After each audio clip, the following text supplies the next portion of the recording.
Welcome back to the sixth episode of The Teacher's Lounge, a conversation space for the change makers of the classroom and beyond. Today, we welcome someone whose life in education has been nothing short of inspiring. It's none other than Mrs. Nandini Shukla. She is a distinguished educator who devoted 36 years to a reputed CISC affiliated plus 2 school in Jamshedpur, including an extraordinary 20 years as its principal.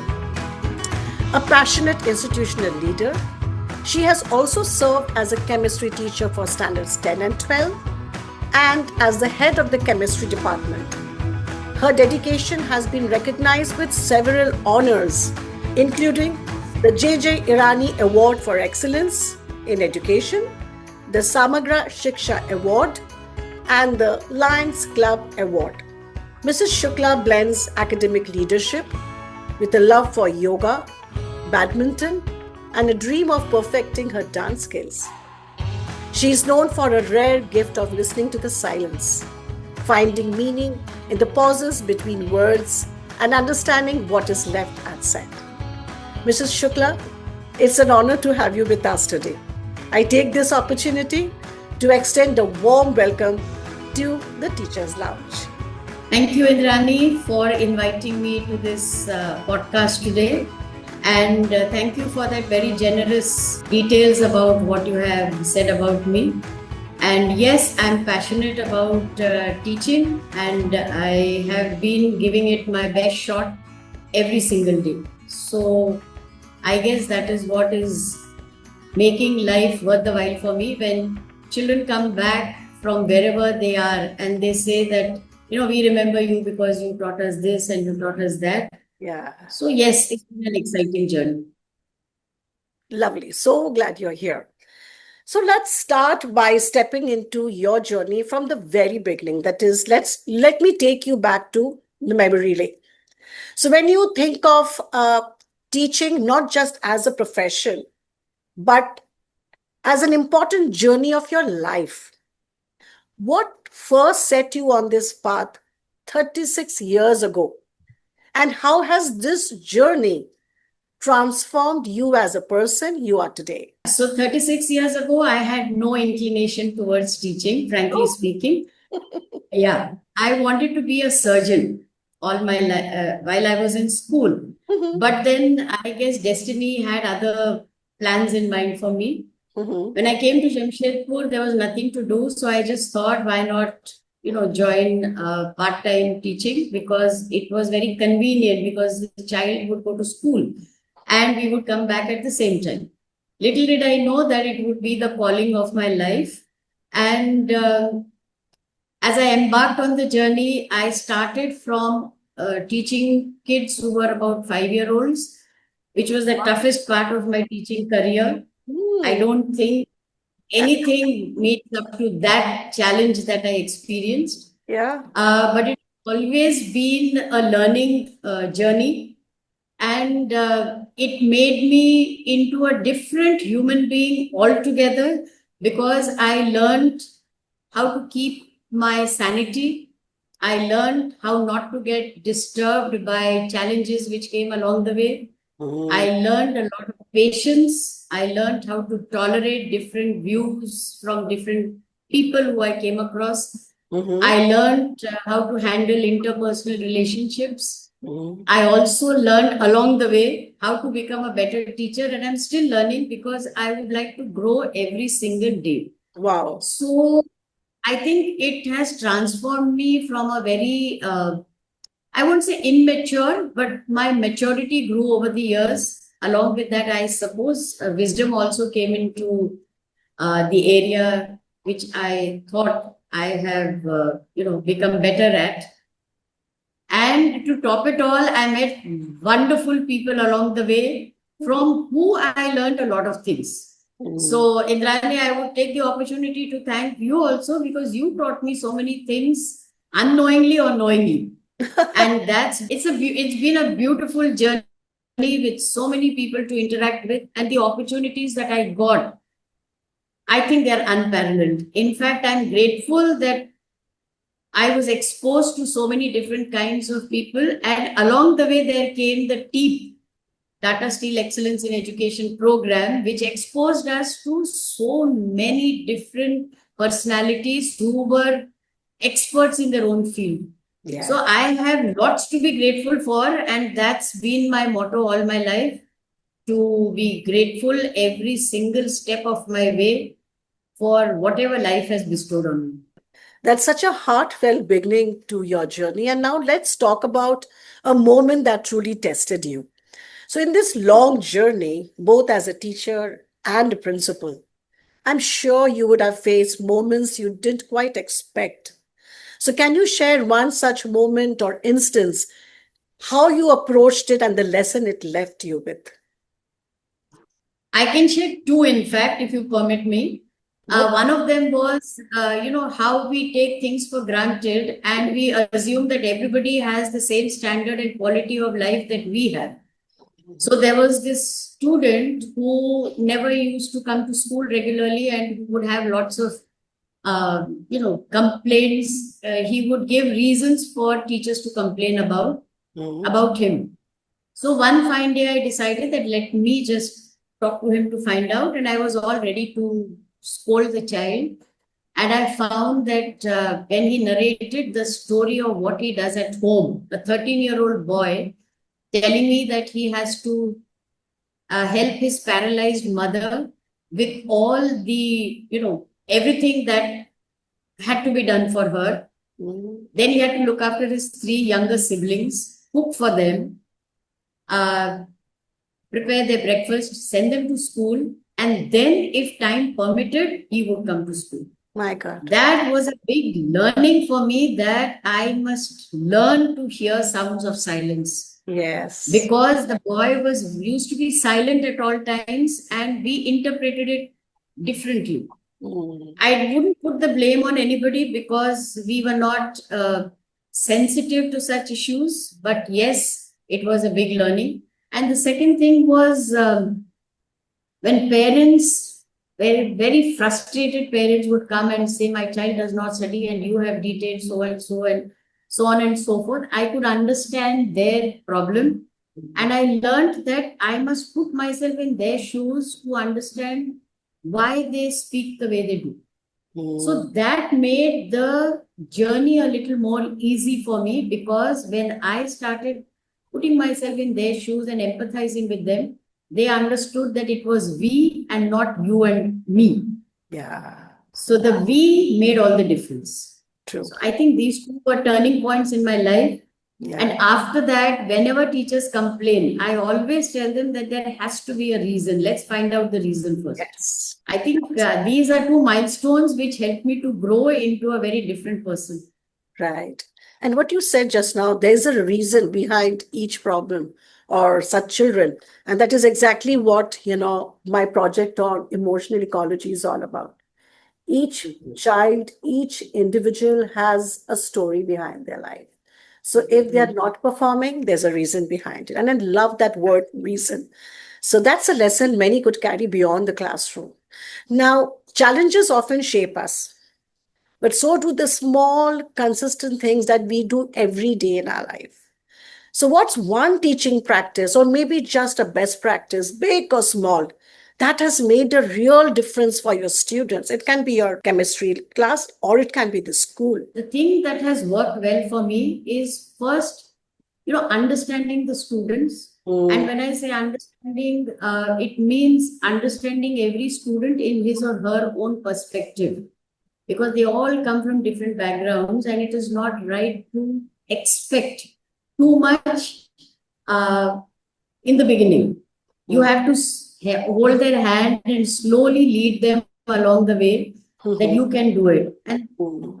I think it has worked, because many of them, they had almost given up, Mm. but after a particular time they do come back and say, it may not be the same year that they go out of school, but they do come back later on and say, it was those words that you spoke that has helped me shape into what I am today. I don't think any other profession will be Yeah, as rewarding as the one that we are in.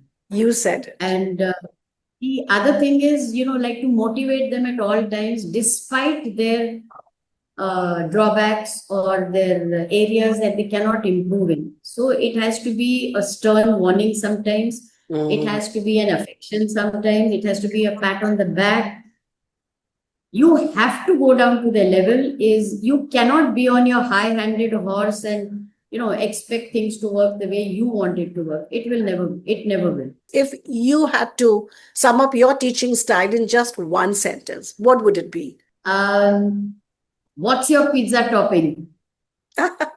Okay, that's great. So it's a I love different that. from what you explain because I keep telling the children, and that is exactly what I practice in class also. I keep telling them that the pizza base has been prepared by all schools for all its students.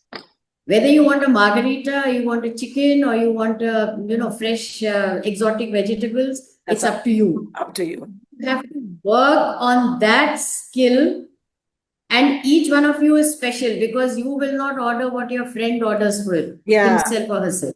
So correct. look at comparison and then work upon it. You are not like the other person. You are different and you're unique. So Yes. that's why my punchline in class has always been, "What's your pizza top?" I love that, Nandini. Great.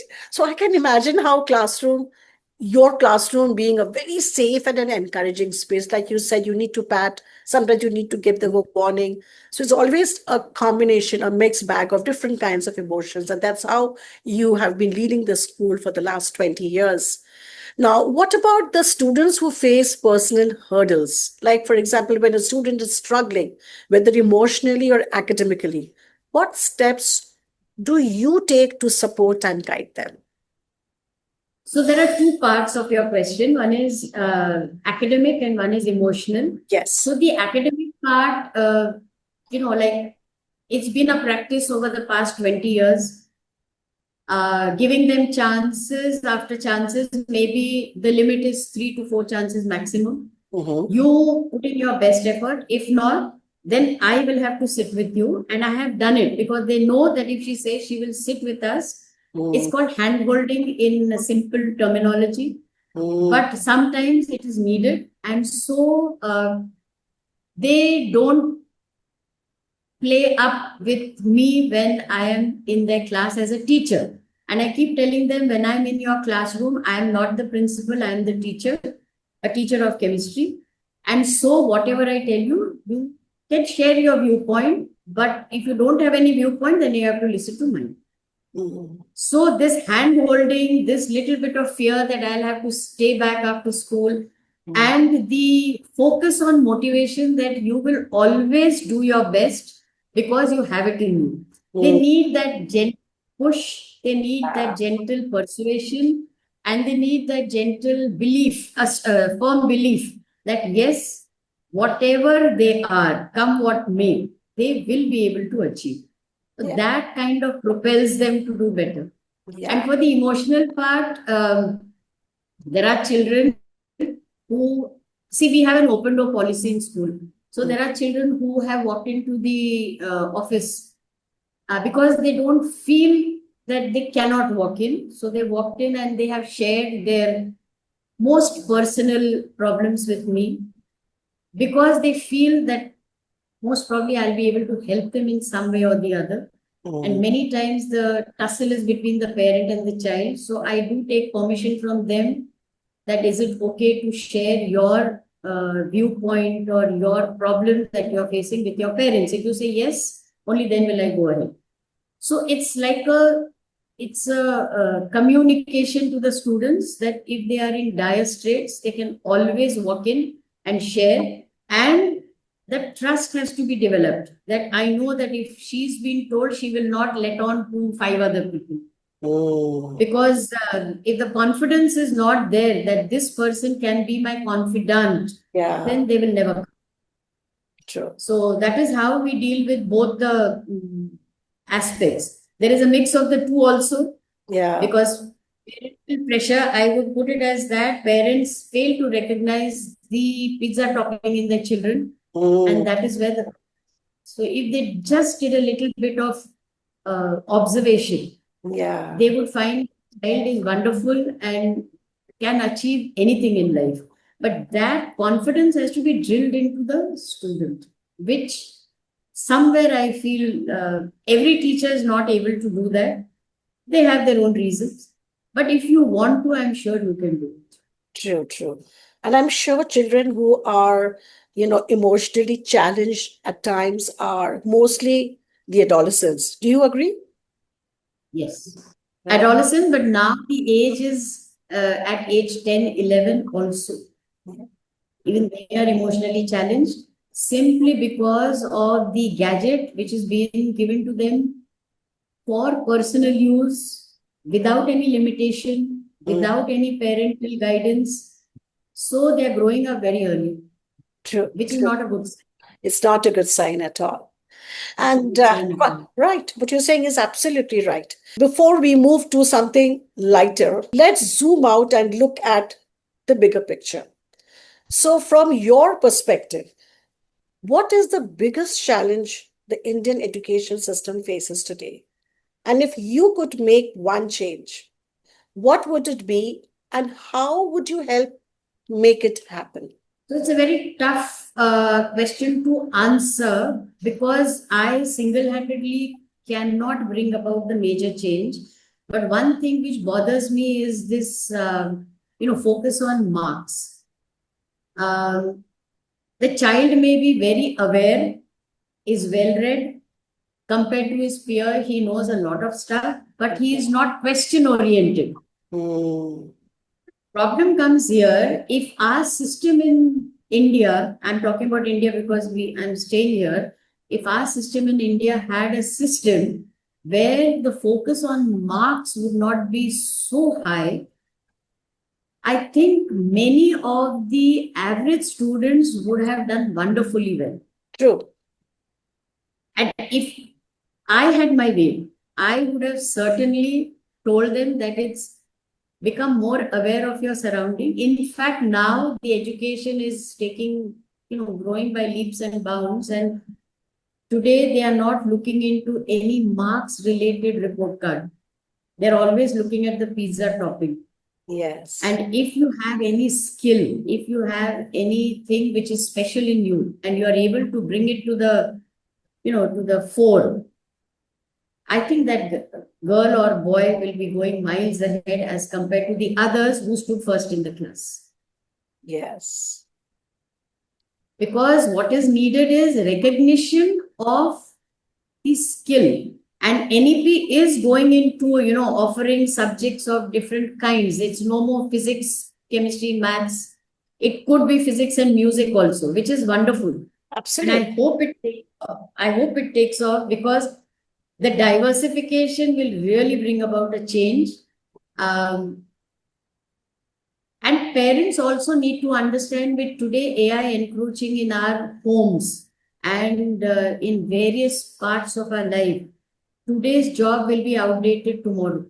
Yeah. They will not need engineers anymore. They Yes. will need people who have empathy to share. Yes. Say, like teachers, counselors, nurses. Those jobs will be in the forefront, Yeah. and robot, because of the robot, the surgeon's job also may not be as important because the robot will do all the work. Right. And it's happening. Happening. It's happening. So parents have to be with the development of technology, which they are not. Children are far, far, far ahead of them. And the repeat line is always when I was in school. When you were in school, we didn't have AI and we True. didn't have robots. We didn't Right. have technology. So somewhere, I wish I could educate all parents at one go and bring them over to my side.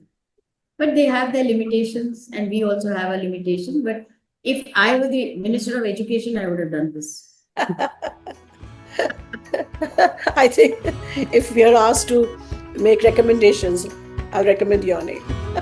But what you said, but what you said is truly is very powerful. Yeah. So it's time to shift gears into something fun. So it's our signature chit chat rapid fire round. So there are short 10 questions, quick answers, no overthinking, no passes, and there are no right or wrong answers. The first question: The most important concept for students starting chemistry. Periodic table. One yogasana you can't start your day without. Surya Namaskar. A school event you looked forward to every year as the principal. Graduation day. A thought that often comes to your mind at the end of an academic session. What can I do to make a difference in the lives of others? Wow. Okay, you said you did mention that you were trying to perfect your dance skills. So if you could learn one dance form tomorrow, what would it be? Tango. Wow, interesting. Okay, the best piece of advice you've ever given a student. Make sure you do something, you bring a smile on somebody's face every day. The most memorable compliment you've received from a parent. Nothing extraordinary. I mean, it's been it's been the normal, natural, standard compliments. But yes, आपके बिना school कैसे चलेगा? Which is I can which we imagine. have taken a little bit of salt, but Ah, made me feel good for that moment. right. And I can picture that, Nandini, because you spent 36 years, right? And then the parents are used to seeing Mrs. Shukla. Students are Yeah. used to. So when the students who graduate, when they come back to school, maybe after 5 or 10 years, when they come back and they see you. So there are so many memories attached, to their life with you, right? That's beautiful. A short message you would like to give to chemistry teachers. Make chemistry as interesting as possible, because you cannot show them live experiments or live atoms and molecules. So chemistry is a part of our life. Drill Yeah. it into their heads and make the class interesting, because chemistry can be taught in a very, very boring manner. Mm. Yeah. I remember we had a chemistry teacher in Sacred Heart and grade 7, Mrs. Pantaki. She was one of the best chemistry teachers I have come across, even though others were really good. But she was the one who actually, uh, ignited the passion for chemistry in me, right? But then she was Okay. there only for a year. So when I moved to grade 8, she retired. So what you said is that, it can be a boring subject, but it can be extremely interesting. So a lot depends on how the teachers deliver in the class. Beautiful. Okay, the ninth question. I'm sure you love this. Now, a quick matchup. Which one would you prefer? A, singles on the badminton court, or B, a staff versus students doubles game? Staff versus students doubles game. And why? Staff versus students. Why? I'm just curious. That's all. Yeah, That's fun. because it's keep telling them, sports is a way of life. So when they see me playing, I'm living the dictum that I'm telling them. Hmm. True. Wow. So once, so when they play, they'll probably understand that I'm practicing what I'm preaching. Yeah. So did you ever get a chance to play with the students? I did You did? Wow. Great. many times. Yeah. Ah, I Because we remember. have the court in our school, so Yeah. there is a possibility kids Awesome. want to play. I played with the principal, so Ah, I said, okay, but you will lose if I play with you. mm. So that challenges them. Yes, I want them obviously. to win times, but it's okay. Great. So we come to the last question. If you could relive one day from your teaching career, which would it be? The day I was recognized by a late chairman, Mr. A.P.R. Nair, for giving a wonderful speech on a public platform. That was the first compliment I received from him. And he made it a point to tell this story everywhere he went. Mm. So I think I could relive that moment and repeat the speech, but I don't remember what I said. But I remember he had raised me to the skies. Wow, that's I so think that beautiful. was coming from him. It Yeah. was a great compliment, because he used to rarely compliment. Ah, Wonderful man, wonderful teacher. Right. And it's so motivating also, right? Extremely motivating. Yeah. Great. Very. So, with this, we come to the end of the second segment, and you were really quick, Nandini. And now we move on to the third segment, My Teaching Mirror. Okay. So, if you could describe your 36-year journey as an educator through a single metaphor, it could be a tree or a magnet or a test tube, anything, what would it be and why? GPS, because I was honest about anything that went wrong. I have made mistakes and I was honest enough to accept it.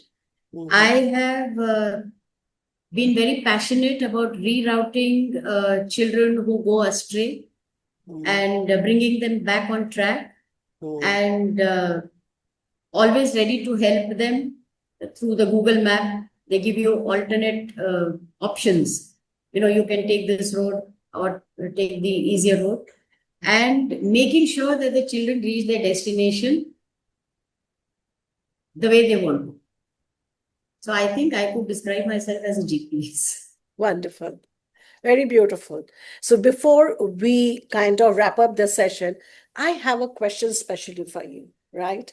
So what message would you like to give through this podcast to the viewers, to the listeners? Because there might be so many teachers, prospective teachers, teachers who are new, old. So what kind of a message would you like to give through this podcast? Because the reason behind this podcast is to, enhance the visibility of the teaching profession, right? Which Right. is, I wouldn't say gradually fading, but it's no longer a sought after profession, right? So, what kind of a message would you like to give to the viewers, to the listeners, about this profession? Teachers become teachers because they are chosen by God to do so, is what I believe. So everybody doesn't become a teacher because they don't have it in them. Teachers are lucky. There is no other profession where there's so much gratitude extended towards a teacher. Mhm. And the third thing is that there is only love that you have to give your children. Mhm. You cannot, get fed up with them, because the moment you show that you really care for them and you really want them to do well, through your mannerisms, through your behavior, Mhm. I think you bring them over onto your side anytime. And the last thing is, every child is special. Yeah. So even your own biological children are different. One Yes. is different from the other. So True. in a class of 50, each child is special, and it is for us to identify that speciality in them, that uniqueness in them. If you cannot do all this, then don't become a teacher, is what I would say. And in today's world, also learn to understand the sound of silence, because silence speaks volumes. You have to learn to know what silence means. So, what kind of advice do you give to the teachers who join your schools, especially the ones who are new to the profession, young, and they do not have any prior Same. experience? First of all, First of all, become a teacher if you have lots to give without expecting anything in return. Become a teacher if you have patience and tolerance. Everything will not happen the way you want it to happen. It will fall into place, but it takes time. Yeah. And only join the profession if you are committed. There is no money in here. 9 lakhs a month or 10 lakhs a month is not the paycheck that you're going to get. Yeah. So, but everything does not get counted in terms of money. So, if you're okay with that, then you join as a teacher.